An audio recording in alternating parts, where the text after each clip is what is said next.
I was in the county jail all that time till the guy tried to use me as an scapegoat, and I protected myself. Can y'all hear me? Yep. Can you hear us? Yep, I can. Okay. All right. Today's the date and time set for your motion, Mr. Whitsett, to withdraw your no contest plea. I've had a chance to review your motion or submitted by your attorney, review the response. So I'm familiar with everything. I'm going to offer you the opportunity to place anything on the record you'd like, but you don't need to repeat yourself because I've read it. Okay, thank you. Well, I think the gist of it is that this court needs to determine if the plea was voluntary, whether it was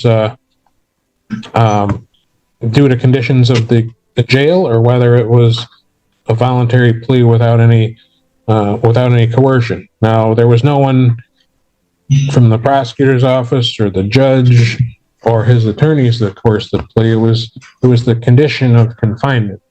And I know the court, I think in this trial, took pains to go through and make sure that Mr.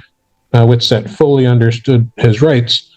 However, I guess you can't ask every question that would lead to an involuntary plea.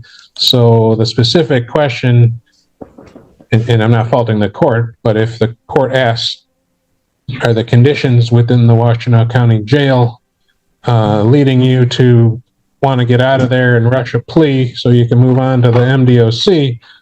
I mean, that would have been the question, but of course, you can't ask that on every case because you don't know if that's an issue. But I think the shackling was documented by one of his two attorneys, Ms. Hamoud, in her letter that I attached. So he was confined and vulnerable in the Wayne County or Washtenaw County Jail based on the conditions. And even when he's showering, he had to have the shackles 24/7, really, or anytime he was outside of his cell. I know that they did that for possibly because of an incident that happened with him, but he did allege that he was assaulted by Captain Clifton, who was one of the top people at the jail, and if that's the case, then if someone at that high level can attack him, then anyone can, and he didn't feel safe. So with that, I will request that the court, before making a ruling, will schedule an evidentiary hearing so we put all this on the record. Court can make a fully informed decision on whether the conditions of confinement led to Mr. Whitsett taking a plea when he was actually innocent and didn't wish to plead no contest like he did. Okay. Counsel? Thank you, Your Honor. So not to repeat, we do rely on the arguments in our brief, but just to highlight a few points in respect to co-counsel's statements. The standard of review here, Your Honor, is under MCR 6.310C, whether there was an error in the plea proceeding. And it's our position that the defendant has failed to establish any defect in the plea taking process. Without that, Your Honor, there would be no reason to allow withdrawal of the no contest plea or have an evidentiary hearing.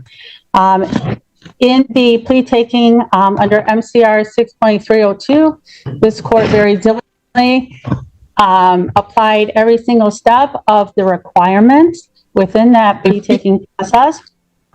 He was represented by not one attorney at that hearing, but two. Both of them agreed that the rule had been complied with and there are no promises, threats, or any other inducements. The only evidence that the defendant presents to this court is his own affidavit and a letter from Ms. Hamoud. Regarding the letter first, the conditions, his discomfort, if you will, with the restraints in the jail, case law is very specific, that's not going to be enough. With regard to the affidavit, his sworn affidavit is in direct conflict with his sworn in-court statements. And that also, case law is very specific, is not going to be enough to allow withdrawal of the plea. Regarding the veracity of the affidavit, we already know his comments regarding the May 5th incident, which is why he was required to wear those restraints, is untrue. We know that the record establishes in the May 5th incident, in case 23-481-FH, that was part of a global plea agreement with this case. And in that case, he entered a no contest plea to aggravated assault and dismissal of a felonious assault and unlawful possession of a weapon in jail. And that police report, which was accepted as the factual basis, as Your Honor would recall, was for him attacking another inmate with a self-made shank in the back of the neck.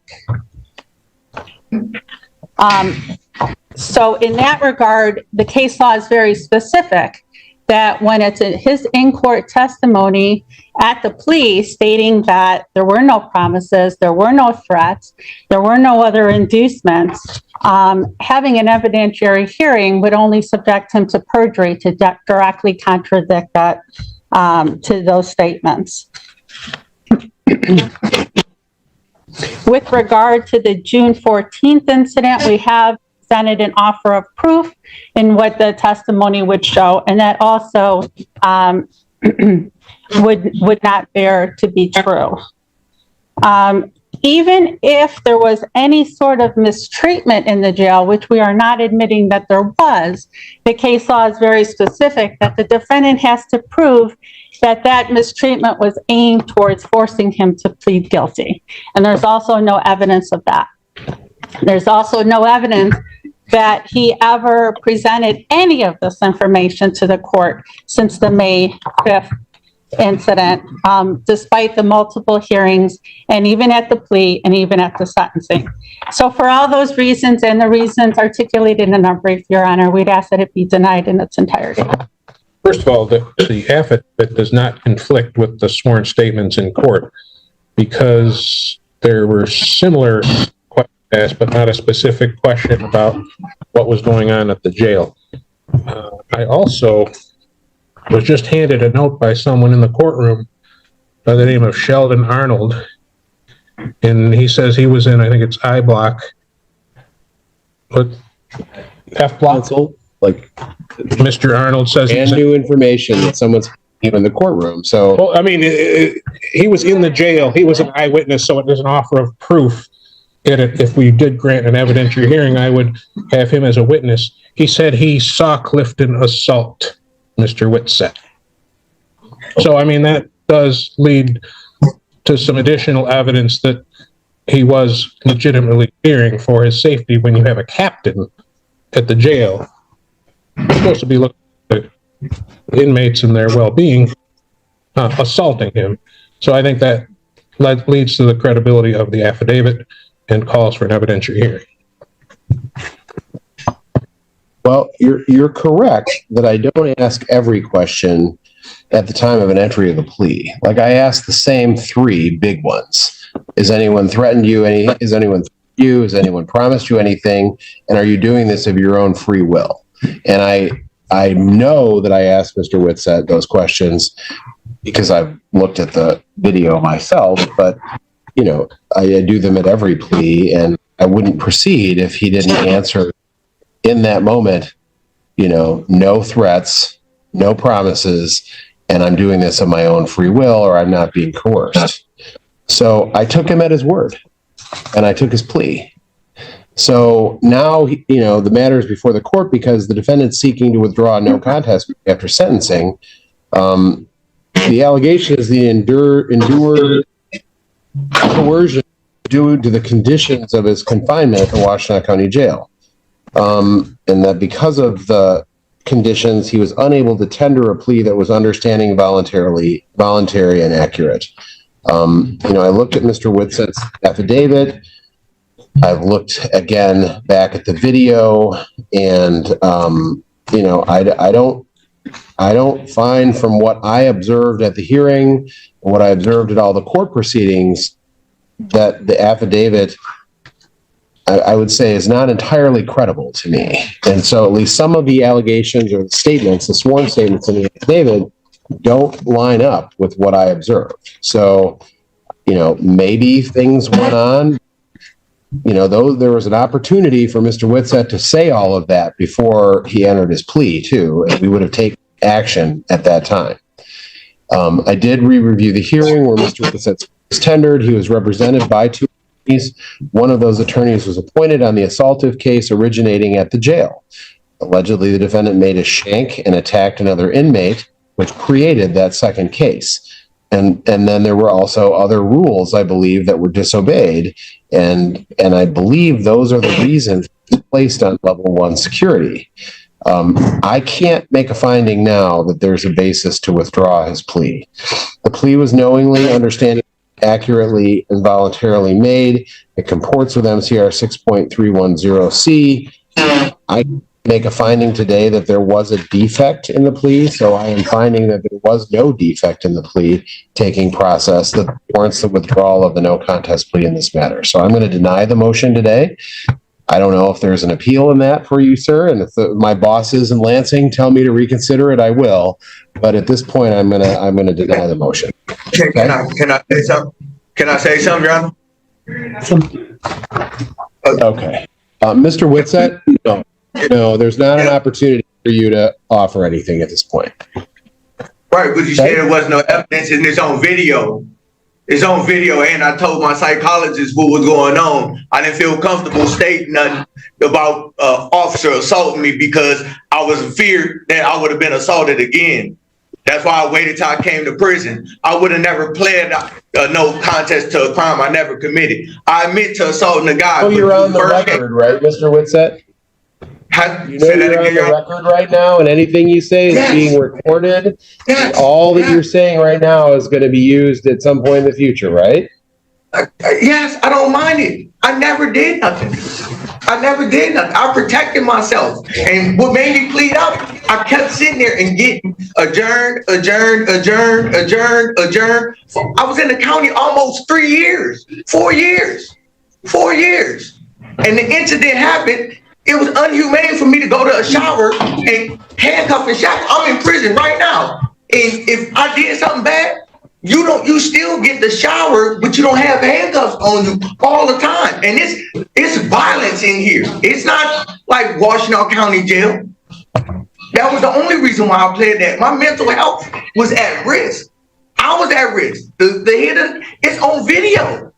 We don't have to go off my statement. My word ain't nothing.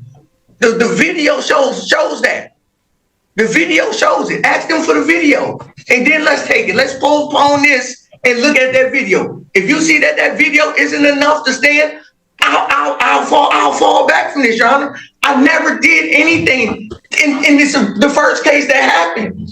I was in the county jail all that time till the guy tried to use me as an scapegoat, and I protected myself. Look at the video. You see how many times he walked around me? We talking about a guy that's 6'5", 300 and some odd pounds. Your Honor, I'm 5'5", maybe 180 pounds soaking wet. He kept making threats, so I protected myself, Your Honor. If I'm wrong for that, hey, you make some good choices. I'm just saying, review the factual evidence, not my word, not nobody's word. The evidence off the camera. The body-worn camera by Sergeant Burleson on Justice. It's on that video camera. If I'm lying, we never have to go through this again. I'm not asking to make a decision right now. Postpone it until you see that video. If I'm wrong, hey, Mr. Whitsett, you lied. So if the Court of Appeals tells me to do that, I assure you I will do it. But you're going to deny me, though. Okay. Yep. Thank you. Thank you, Your Judge. Honor. Numbers 44 and 45, People versus Joe Thompson, 24262 FH 2211. Yeah.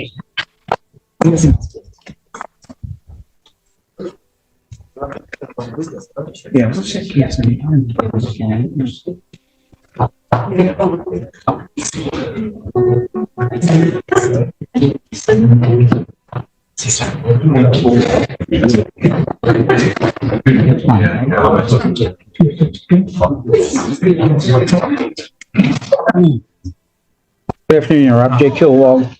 Your Honor, I'm on Joseph Thompson's case, 24262. Good afternoon, Your Honor. Alexander, on behalf of the people, seeking permission to practice pursuant to Michigan Court Rule 8.120, under the supervision of Assistant Prosecuting Attorney Jonathan Evans. Joseph, would you state your name for the record? Joseph Thompson. How are you doing? right. Judge Portia Feaster, on behalf of Mr. Thompson for probation violation, the 2211 FH. All right, so agenda, the world has all reasserted its correctness and rightness that you are here practicing under Emmons, so I'm happy to grant that motion.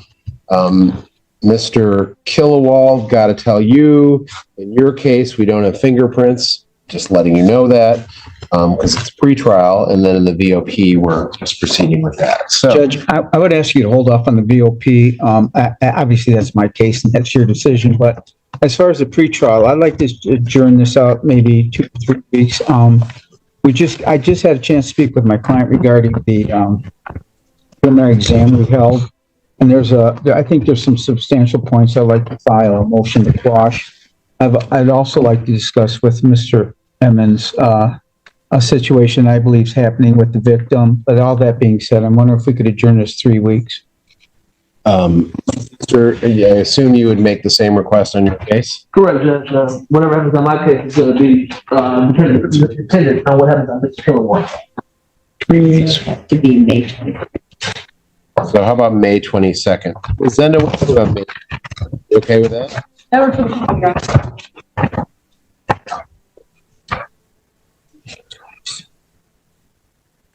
Honor. That's fine. Thanks, Judge. Okay. Joseph, I'll come down and see you, okay? Yes, sir. Thank you. God bless you. Take care, Joseph.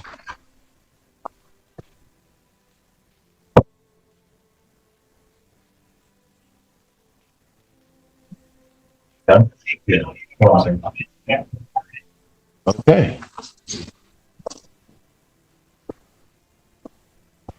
For 37 and 38, People versus Curtis Smith Jr., 24254 FH, 24254 FH. Hey, Judge.